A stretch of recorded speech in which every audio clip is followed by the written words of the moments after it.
Welcome back to No Shit MMA on thatchannel.com, sponsored by Extreme Couture Toronto. We're down here at the MMA Expo. We are? Causing a lot of fucking shit as much as possible. Yeah. And we are joined with John Ramdeen. And John Murder Scene Ramdeen from the Fight Network. That's right.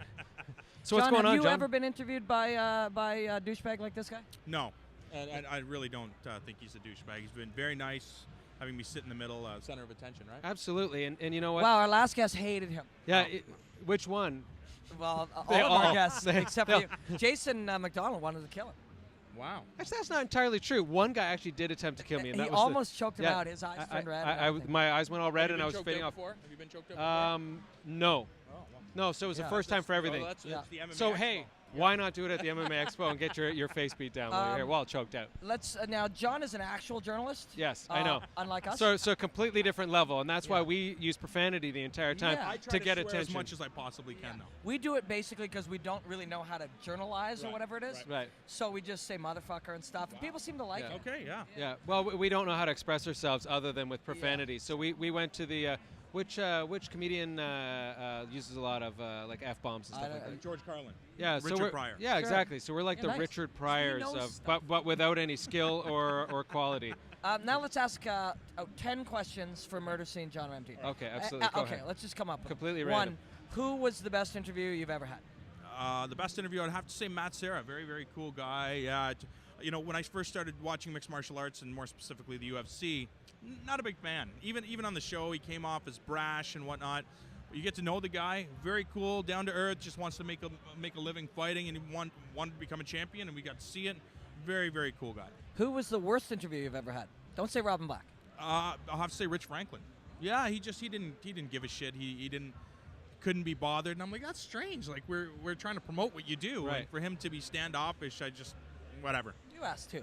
Yeah, absolutely. Who was the hottest, most attractive person Say you've Robin ever Black. interviewed? Well, Robin Black, male, but I don't know if you guys saw the ex-MMA ring card girls. Are they here? Yeah. Oh, we'll have to bring them over. There's a purple-haired one. Yeah, smoking hot French girls. That's all I have to say. And you interviewed them? Yeah, well. In the yeah, back of a well, van? there was no or- cameras and there was no microphone. Was it in a hotel room? Talk into this. How long mic. did your interview last? Yeah, not very. Did you long. last, like, No, 2-3 minutes? No, not even. All right. Ask another one. Okay. That's it though. You can't even think of one, can you? What are you talking about? Of course I can. Okay, so do you train at all? Have you ever trained? I have and trained. Where does your passion come for martial arts? Whenever I actually trained in martial arts throughout my life and training Shotokan karate, Go Machida. But you know, the first time I got tapped out, I knew things had changed, and I just started following the UFC. Right. I wanted to follow it in 1993, but I couldn't. There was nowhere to follow it. Right. I moved to Toronto in 1995 and went to Jumbo Video or something like that. Saw the UFC. It's like, oh, this is the shit that I heard about. Right. And I didn't get it. I saw Hoist Gracie tapping guys out, and it's like, well, he didn't punch him or kick him in the face. How did he win this fight? And the more I watched and stuff, the more I understood. But not it wasn't until I got armbarred for the first time that it's like, oh, I get it. This makes sense. I see why guys tap out to this. And extreme pain. What level of like what belt level did you get to in Shotokan? And Shotokan brown belt.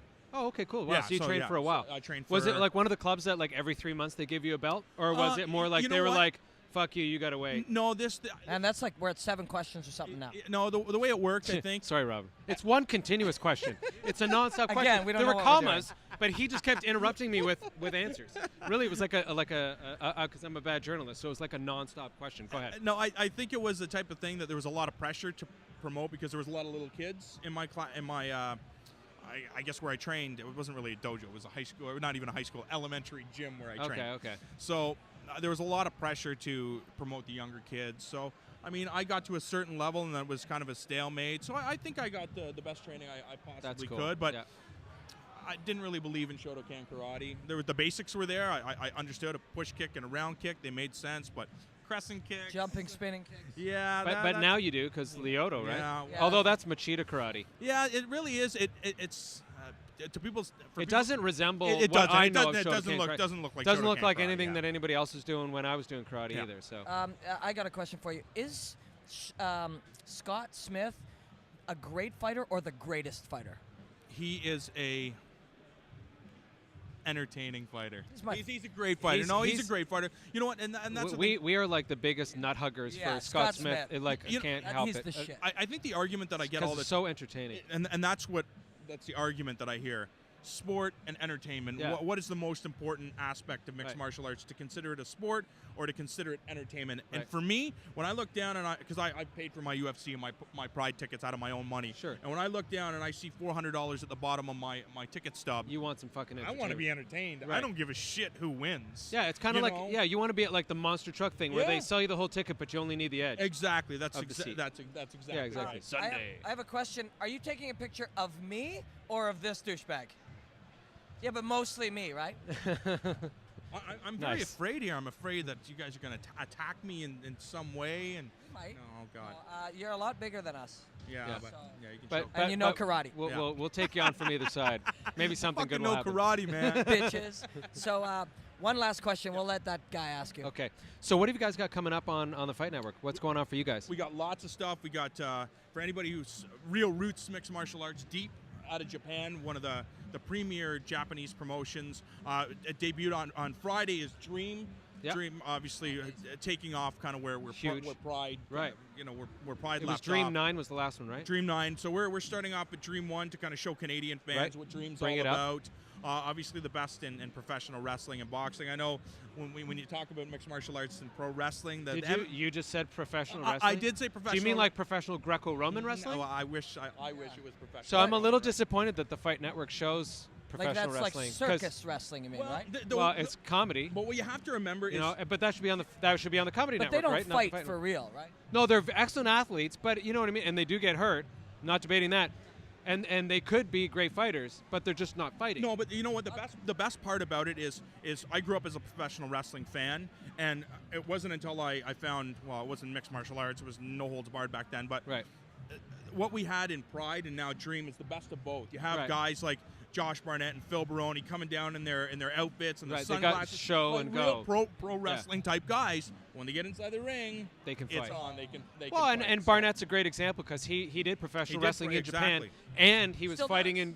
in Pride and other yeah, organizations. He's still Yeah, Yeah. for sure. He says that he'll never lose that part of him. That pro wrestling is a big part. He's a great entertainer too. Yeah, oh yeah, and he's a great interview John too. Ramdeen, thanks for coming on and raising the quality of the journalism on this really terrible show. It's but going to be dropping to an absolute new low as soon as you walk leave. away. But Yeah. fuck, what can you do? Thanks, my fantastic. friend. Thank you Thanks very so much for much, coming on guys. No Shit MMA. Thank you, guys. See you, pal.